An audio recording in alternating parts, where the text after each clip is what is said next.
Hello guys, it's me Elise, and in today's video I'll be showing you how to open a Turkish bank account on Revolut. So let's get started. I do have to warn you that a Turkish bank account cannot be created on Revolut, but you can try it doing these steps. So opening a Turkish bank account on Revolut involves a few steps.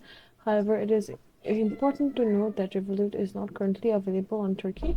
So you can use a UK issued Revolut card there or send money from the UK to Turkey if you do want to use Revolut app. Or if not, you can open a currency account with Revolut for Turkish lira. Here are some general steps. You can go to the app's homepage, then tap on the account selector below your current balance.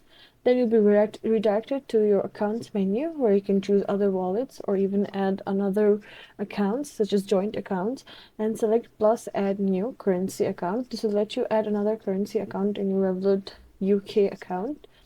But if you do need something related to your Turkey account, you can open services like Wise, which offer the ability to open an account with the Turkish nationality without it requiring you to be a Turkish resident. So this is an alternative that you can consider, or you can just use your UK account.